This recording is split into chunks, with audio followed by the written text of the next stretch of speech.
Markus 5 ayat 1-20. Yesus mengusir roh jahat dari orang Gerasa. Lalu sampailah mereka di seberang danau di daerah orang Gerasa. Baru saja Yesus turun dari perahu, datanglah seorang yang kerasukan roh jahat dari pekuburan menemui dia. Orang itu tinggal di sana dan tidak ada seorang pun lagi yang sanggup mengikatnya sekalipun dengan rantai. Karena sudah sering ia dibelenggu dan dirantai. Tetapi rantai itu diputuskannya dan belenggu itu dipatahkannya, sehingga tidak ada seorang pun yang cukup kuat untuk menjinakkannya. Siang malam ia berkeliaran di pekuburan dan di bukit-bukit sambil berteriak-teriak dan memukuli dirinya dengan batu. Ketika ia melihat Yesus dari jauh, berlarilah ia mendapatkannya lalu menyembahnya. Dan dengan keras ia berteriak, "Apa urusanmu dengan aku, hai Yesus, anak Allah yang maha tinggi? Demi Allah, jangan siksa aku."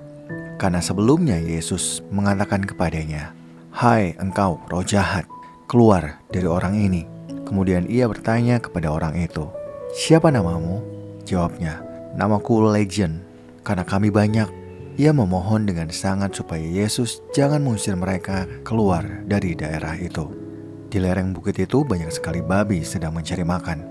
Lalu roh-roh itu meminta kepadanya, "Suruhlah kami pindah ke dalam babi-babi itu, biarkanlah kami memasukinya." Yesus mengabulkan permintaan mereka. Lalu keluarlah roh-roh jahat itu dan memasuki babi-babi itu. Kawanan babi yang kira-kira 2.000 jumlahnya itu terjun dari tebing yang curam ke dalam danau dan mati lemas di dalamnya.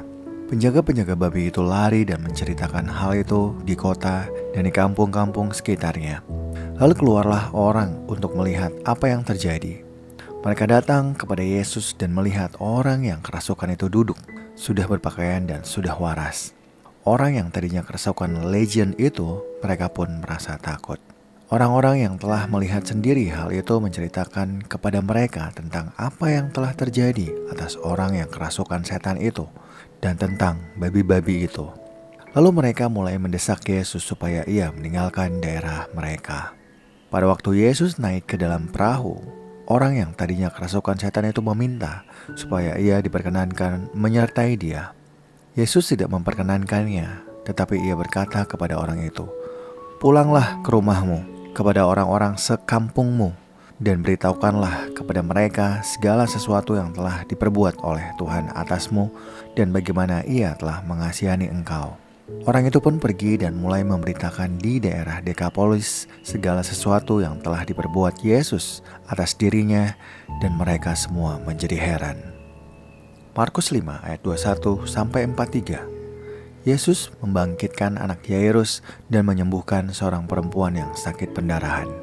Sesudah Yesus menyeberang lagi dengan perahu, orang banyak berbondong-bondong datang lalu mengerumuni dia.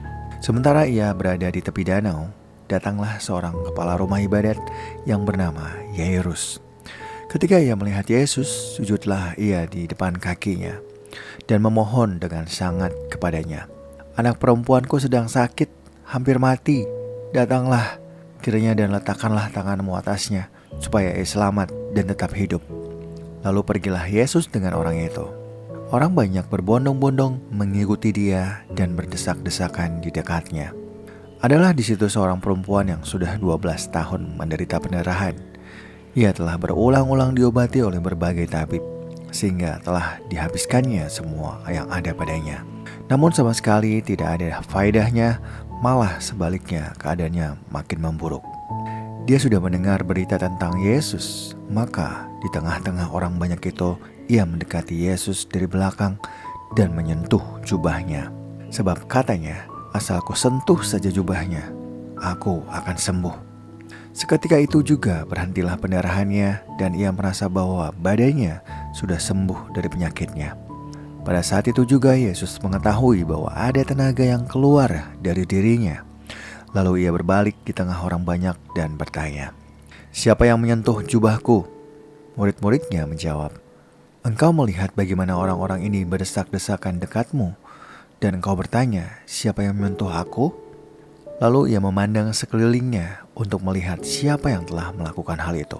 Perempuan itu yang menjadi takut dan gemetar ketika mengetahui apa yang telah terjadi atas dirinya, tampil dan sujud di depan Yesus dan memberitahukan kepadanya semua yang terjadi.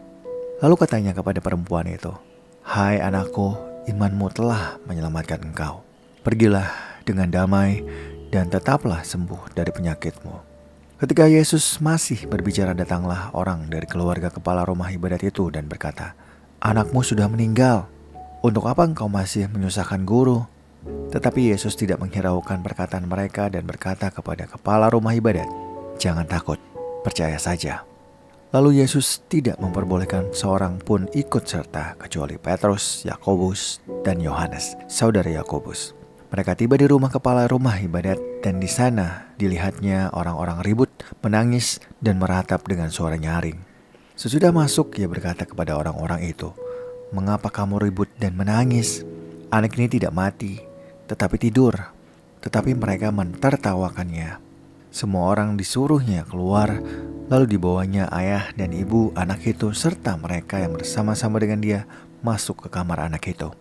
Lalu dipegangnya tangan anak itu, katanya, "Talita kum," yang berarti, "Hai anak perempuan, aku berkata kepadamu, bangunlah."